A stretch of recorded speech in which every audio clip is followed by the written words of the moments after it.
तर बातमी आहे सोलापुरातनं एक धक्कादायक बातमी ती म्हणजे आमदार गोपीचंद पडळकर यांच्या कार्यकर्त्याचं अपहरण करत मारहाण करण्यात आल्याचं समोर आलंय।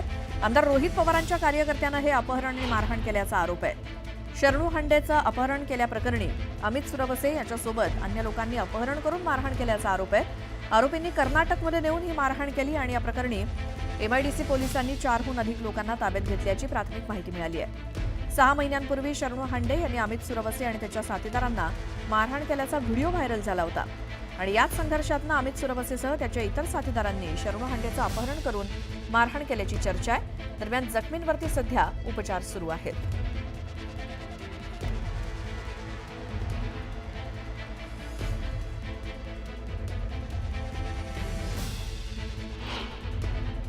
ते स्टेबल झाल्यानंतर आमच्या विचारपूस त्यांच्यासोबत राहील आणि आता अटक प्रक्रिया चालू आहे। ते अपहरणकर्ते आहे जे अक्युज्ड आहे त्यांच्या मान्य कोर्टासमोर हजर करून पोलीस कस्टडीला त्यांच्याही व्यवस्थित इंट्रोगेशन करण्यात येईल आणि जे टेक्निकल अँगल आहे ते त्यांचे डिव्हाइसेस वगैरे सर्व आम्ही चौकशीला अंडरगो करणार आहे। त्यामुळे आम्हाला टेक्निकल डिटेल्सही समोर येईल।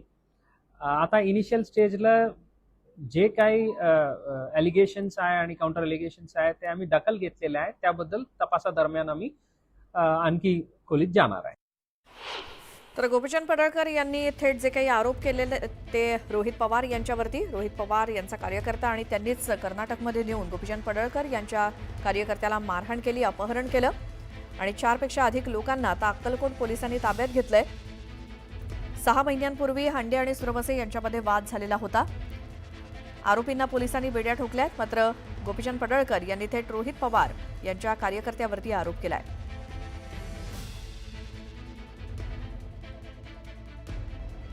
सोलापुरातील अक्कलकोट रोड येथे फिल्मी स्टाईलने गोपीचंद पडळकर यांचे जे कार्यकर्ते आहेत शरणू हंडे यांना अपहरण करण्यात आलं आणि त्यांना मारहाण करण्यात आलं। गोपीचंद पडळकर तुम्हाला भेटून गेलेले आहेत, काय म्हणाले पहिल्यांदा? त्या आरोपींना कठोर ते कठोर शिक्षा व्हावी हे प्रयत्न करून सहकार्य करतो बोलले। हा तुमचा जो संघर्ष आहे अमित आणि तुमचा कशावरून सुरू झाला होता आणि काय प्रकरण आहे अपहरणाचं पूर्ण? अमित सुरवसे यांनी आमदार गोपीचंद पडळकरांच्या गाडीवर 4 वर्षापूर्वी दगडफेक केली होती। ते पण लहान दगड नव्हता, तो मोठा दगड होता, तो जीव मारण्याचाच प्रयत्न होता। मग मी माझ्या समाजाच्या नेत्याला ते त्रास झाला, त्यांचा जीव जाईल म्हणून मी परवा दिवशी मध्यंतरी 2-3 महिन्यापूर्वी त्या व्यक्ती भेटल्यानंतर तिथं आमचं मारहाण झाली। मग त्या मारहाणीनंतर हे काल पुन्हा ही घटना घडली। काय घटना घडली होती? तुम्ही कुठं होतात आणि कशा पद्धतीने तुमचं अपहरण केलं? काय प्लॅन होता त्यांचा? मी घराच्या जवळपास होतो आणि तिथून आले आणि मला कोयताने मारहाण केली।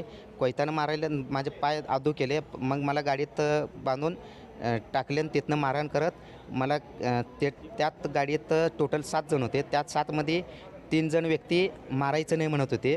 ते व्यक्ती निंबाळ रेल्वे स्टेशनच्या जवळपास उतरले आणि बाकीचे मला घेऊन पुढे गेले। काय त्यांच्याकडं होतं? किती जण होते त्यांनी आणि कशा पद्धतीने मारायचा कट होता? त्यांच्याकडे कोयता, तलवार आणि हॉकी स्टिक स्टील काहीतरी हत्यार होता। मग दोरी होती। काही जण म्हणत होते ह्याला फाशी घालायचं आणि काही जण म्हणायचे ह्याला जाळायचं आणि काही जण म्हणायचे ह्याचे हातपाय बांधून आलमट्टी डॅममध्ये टाकायचा। ते जण होते त्यांच्यात काहीतरी विसंवाद दिसतोय असा तुम्ही सांगतात की विसंवाद झाला त्यामुळं, आणि पोलिसांनी कशा पद्धतीने तुम्हाला ह्यातून वाचवलं? पोलिसांनी योग्य वेळी येऊन ते गाडीनं कंपनीनं सील करायला लावली। आम्ही निंबाळच्या थोडं पुढे गेल्यानंतर तिथे एक CNG पंप आहे, त्या CNG पंपात 2000चा CNG घातले। मी ऐकलो 2000चा घाला म्हणून। तर सोलापूरमध्ये पडळकरांच्या कार्यकर्त्याला मारहाण केल्यानंतर गोपीचंद पडळकर यांनी रुग्णालयामध्ये जाऊन जखमींची विचारपूस केली आणि या अपहरणाचा आणि मारहाणीचा मास्टरमाइंड रोहित पवार आहे असा आरोप पडळकरांनी केला। त्याचबरोबर माझ्या कार्यकर्त्याच्या हत्येचा प्रयत्न होता असं देखील पडळकर म्हणाले। चौकशी करून रोहित पवारांना आरोपी करा अशी देखील मागणी पडळकरांनी केली।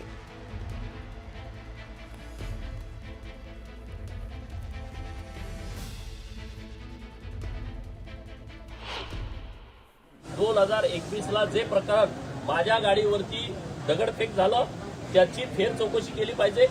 त्या प्रकरणामध्ये नेमकं कोण कोण होतं त्यांना सगळ्यांना अरेस्ट केलं पाहिजे. त्यांचा मूळ कोण आहे महादेव देवकात्याचं स्टेटमेंट घेऊन त्यांची जर बैठक झाली असेल तर रोहित पवारांना त्या प्रकरणामध्ये आरोपी केला पाहिजे आणि नंतर या सगळ्या प्रक्रियेमध्ये 307चं कलम लावलं पाहिजे. रोहित पवारांच्या बाबत मी नाही बोलत, परंतु महादेव देवकाते बोलतोय की ज्याच्या छातीवरती शरद पवारांचा टॅटू आहे. शर्मू आता काय बोलला की बाबा कुणाला तरी व्हिडिओ कॉल केला किंवा तर नावच घेतलं. जर या सगळ्या प्रक्रियेमध्ये त्याचं नाव घेतलं असेल आणि रोहित पवारांना वाटत असेल की कार्यकर्त्यांना मारावं, मी त्यांना आव्हान हे करतो, तुम्ही खालच्या कार्यकर्त्यांना कशाला भांडणं लावताय? आमच्याच कार्यकर्त्यांना पुढं करून तुम्ही भांडणं लावू नका. तुमच्या किंमत आहे, तुम्ही समोर या ना. तुम्हाला मला जर मारायचं असेल मला सांगा बारामतीत कधी येऊ, त्यांनी तारीख सांगावी, त्यांनी वेळ सांगावी, त्यांनी ठिकाण सांगावं, मी तिथं येतो ना. दरम्यान मारहाण करणारा रोहित पवारांचा कार्यकर्ता असल्याचे फोटो पडळकरांनी माध्यमांसमोर दाखवले. फोटो दाखवून माझ्यावरती आरोप करण्याचा प्रयत्न सुरू आहे. मी सरकारवरती आरोप करत असल्यामुळे हे केलं जात आहे असं रोहित पवारांचं म्हणणं आहे.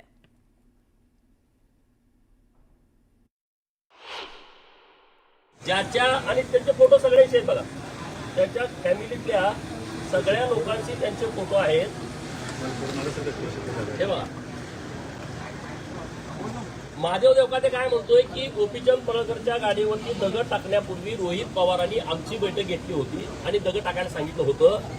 सोलापूरच्या सीपी साहेबांना माझी विनंती आहे की 2021ला जे प्रकरण घडलं त्यामध्ये महादेव देवकातेचं स्टेटमेंट घ्या ना. की ते म्हणतात की मला यांनी आमची बैठक अगोदर घेतली होती. आता तिथं या सगळ्या प्रकरणाची सुरुवात झाल्याच्या नंतर ते दिवसेंदिवस प्रकरण वाढत गेलंय.